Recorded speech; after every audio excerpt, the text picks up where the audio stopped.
इसका मतलब है वो शूद्रों का हेड है। तो शूद्रों के हेड को ये देवता मानते हैं, और बाकी पूजा भी करते हैं, हनुमान की करते हैं, वो पशु है।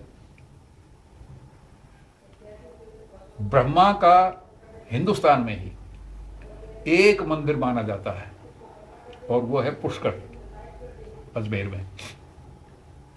सारी दुनिया में, मतलब इनके शास्त्र कहते हैं कि ब्रह्मा का एक ही मंदिर है, और विष्णु के भी बहुत सारे हैं, लेकिन शिव के तो सब जगह ही हैं।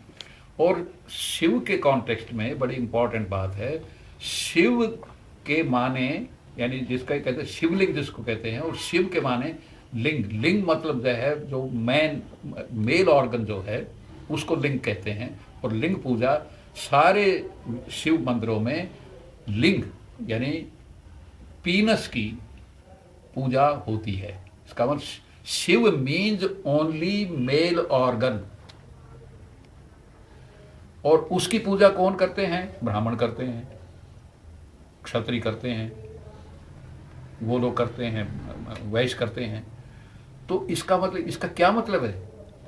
इसका मतलब आप प्रैक्टिकल साइड पर चले जाइए। This is an open suggestion by all the Brahmanas, by all the Kshatriyas, by all the Vaishyas to their women that they should worship the male organ of Shiv, and Shiv is member of scheduled caste। चाहे अजीब लगे सुनने में, लेकिन चूंकि आप analyse कर रहे हैं, उस एनालिसिस के ढंग से करिए। What is the suggestion? Suggestion is that they should establish regularly illicit connections with males of Shudras. बात पल्ले पड़ी कुछ? जी सर। तो यानी जब आप सोचें तो इन गहराइयों में जाएंगे। इसके साथ दूसरा पॉइंट ये है, कहते हैं कि वेद में जो कुछ लिखा है वो सब ठीक है, और मैंने वेद को इस एनालिटिकल ढंग से देखा है, इसी पॉइंट पर, वर्ण आश्रम के हिसाब से, वर्ण के हिसाब से। तो वेद तो झूठ बोलता है। वेद कहता है ब्राह्मणों का काम लिखना और पढ़ना, लेकिन हिंदुओं के ग्रंथ कौन कौन से हैं और किसने लिखे हैं? रामायण वाल्मीकि लिखने वाला है। वाल्मीकि कौन है? वाल्मीकियों का, यानी जिनको एक नाम भंगी भी है, उनका बुजुर्ग है। रामायण उसने लिखी, ब्राह्मण ने नहीं लिखी। महाभारत व्यास ने लिखी। व्यास कौन है? पुराण कहते हैं, संस्कृत में लिखे गए हैं, संस्कृत में उस हिसाब से ब्राह्मणों ने लिखे होंगे। वो क्या कहते हैं? व्यास सत्यवती नाम की मल्लाह, जो आज का शेड्यूल कास्ट है, उसकी बिन ब्याही लड़की से, पराशर नाम के ऋषि से कांटेक्ट करने के बाद एक हराम का लड़का पैदा होता है जिसका नाम व्यास रखा जाता है। तो वो अगर शूद्र का लेवल किसी भी लेवल पर मतलब खासा घटिया है, तो उसकी हराम की लड़की ने हराम से पैदा किया हो, और वो अगर है, और उसी को शास्त्रों में विप्रवर कहा गया है, श्रेष्ठ ब्राह्मण, तो सवाल पैदा होता है कि ब्राह्मण की श्रेष्ठता का स्टैंडर्ड क्या है? अगर व्यास जैसे आदमी को ही विप्रवर कहा जाता है, तो क्या सारे ब्राह्मणों का यही स्टैंडर्ड नहीं है कि जो इतने घटिया लेवल पर होंगे वही ब्राह्मण कहलाने के अधिकारी हैं? क्या ये सवाल पैदा नहीं होता? हम चार्ज नहीं लगा रहे किसी के ऊपर।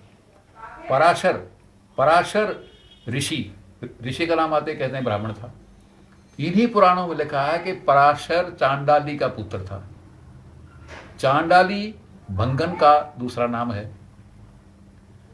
जब उसको कहा गया है कि चांडाली का पुत्र था, जिसका मतलब उसके बाप का पता नहीं है, और जिसके बाप का पता ना हो उसको तो आप हराम का वैसे मानोगे ही। तो इसका मतलब पराशर हराम का हो गया, उसका बेटा जो है व्यास वो हराम का हो गया, और ये कौरव पांडव जिनको गीता क्षत्रिय कहती है, ये उसके बेटे हैं। तो जब उनका दादा जो था वो भी चांडाल था, और उनका परदादा था वो भी चांडाल था, और उनका बाप था वो भी चांडाल था, तो ये क्षत्रिय कौन से स्टैंडर्ड से हो गए? इस हिसाब से कहते हैं कि गीता भगवान कृष्ण ने बोली, तो भगवान कृष्ण भी क्या झूठ नहीं बोलता? जब अर्जुन को कहता है तो वह क्षत्रिय है, मेरे कहने से लड़ता तो है नहीं है, और क्षत्रिय का तो काम लड़ना ही होता है, और तो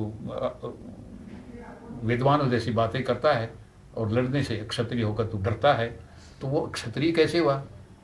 इसका मतलब वेद झूठे हैं, इसका मतलब गीता झूठी है, इसका मतलब कृष्ण झूठा है। सोचने की बात है। जी सर। तो इस हिसाब से जब सोचें तो यहाँ वेद के हिसाब से क्षत्रिय तो है ही कोई नहीं।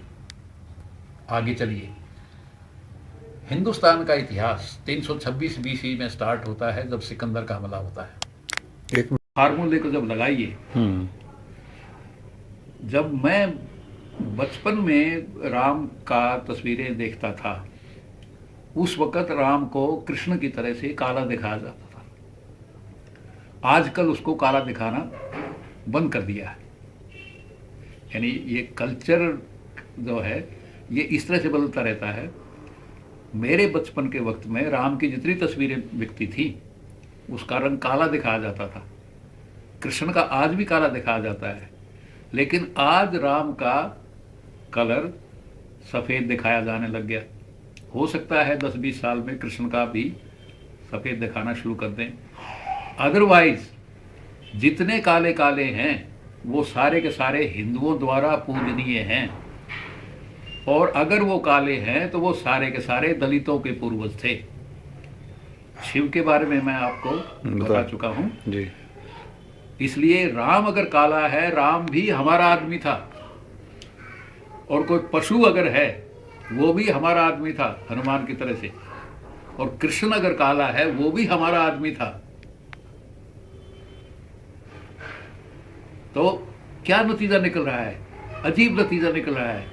इस भारत देश में पूजा काले आदमियों की हो रही है, और काला रंग शूद्रों का और दलितों का उन्होंने अलॉट किया हुआ है। ब्राह्मण का रंग एक बार फिर बताइए सर। ब्राह्मण का तो सफेद हो गया जी। क्षत्रिय का यानी पीला, थोड़ा थोड़ा थोड़ा पीला, और वैश्य का कलर हो गया तांबे जैसा, और शूद्र का कलर हो गया काला, लहू जैसा, लोहे जैसा। तो इस तरह से ये वर्ण व्यवस्था रंग के आधार पर बनी थी। लेकिन आज ब्राह्मण आपको काले मिल जाएंगे हैं, और दलित आप जैसे कर्नाटका में तो सभी काले वो ब्राह्मण कहलाते हैं आपको। हाँ हाँ, तो भाई उसमें आर्बिट्रेरीनेस है ना। इन्होंने क्या किया कि जहाँ जहाँ गए उनके जितने प्रीस्ट थे उन सबको उन्होंने कन्वर्ट कर लिया, और अपना उनको फ्रेंचाइजी बना लिया।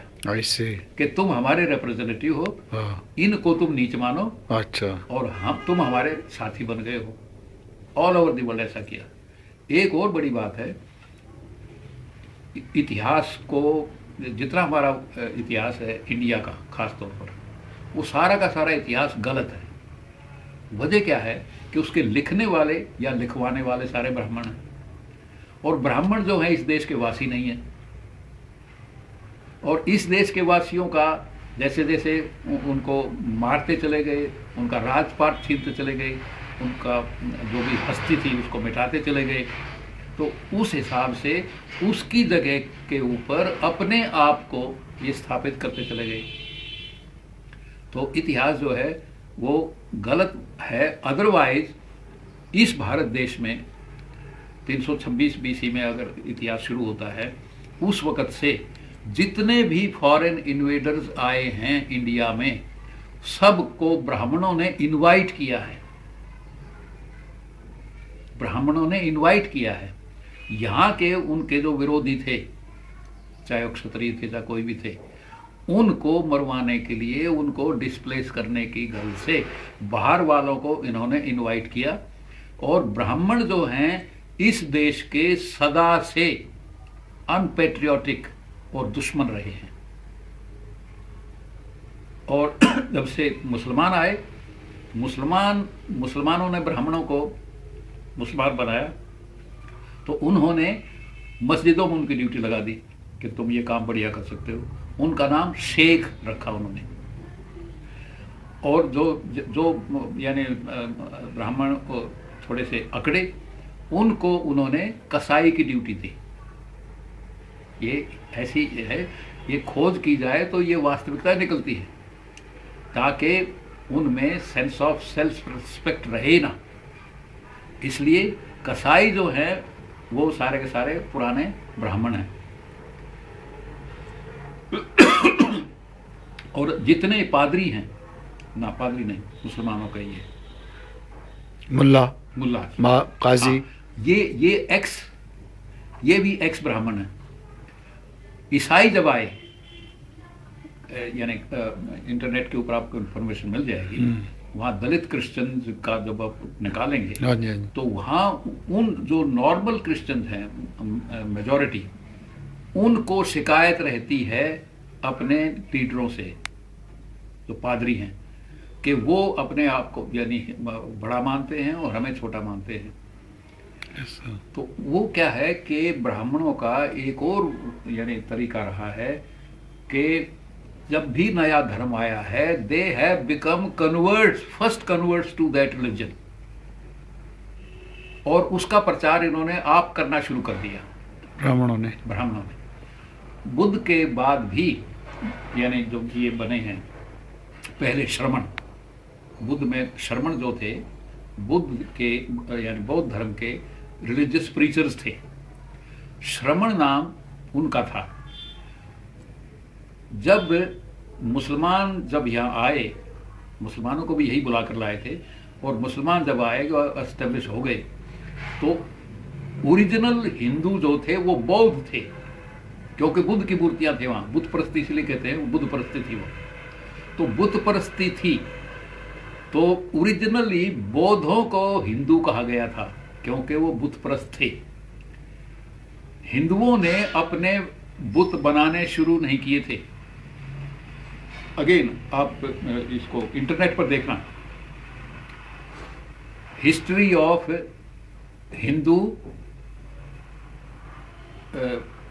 History of images of Hindu gods, या इमेजेस ऑफ हिंदू गॉड्स, या क्रोनोलॉजी ऑफ हिंदू गॉड्स, इस तरह से आप इंटरनेट पर देखेंगे तो उसमें आप पाएंगे कि oldest temples of Hindus in India are not of a period earlier than 400 AD.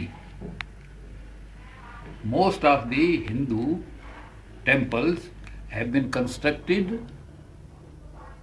around 400 AD and afterwards.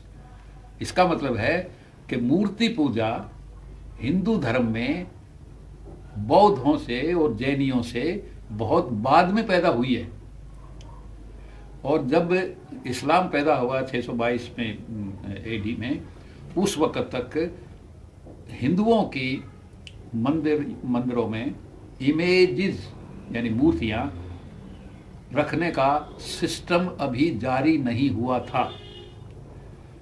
जब मुसलमान यहाँ आए हैं तो मुसलमानों के साथ ब्राह्मण मिल गए हैं, और उन्होंने कहा है कि यहाँ का जो सारा का सारा धन भी बौद्धों के पास है, विहार बड़े बड़े हैं, उनमें दौलत अथाह है, इसलिए ये ब्राह्मण बताते चले गए।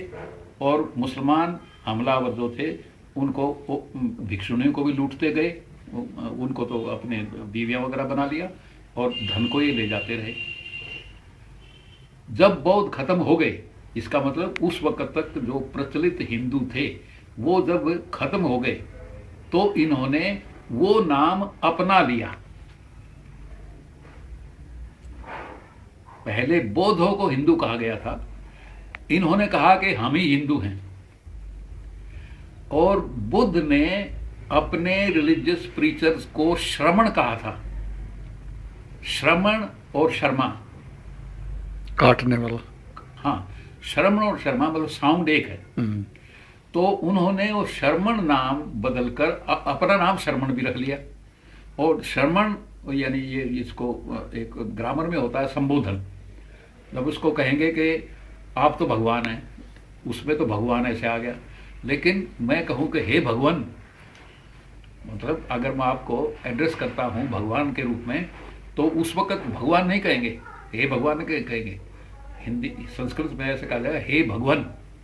इसका मतलब वैसे कहेंगे तो शर्मा है, लेकिन एड्रेस करेंगे तो शर्मन है। इन्होंने उन शर्मणों वाला टाइटल भी ले लिया, अपने आप को शर्मा कहने लगे।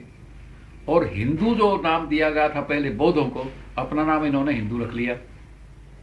और इस तरह से जो पॉपुलेशन थी इंडिया की, वो पहले सारी की सारी बौद्ध पॉपुलेशन थी।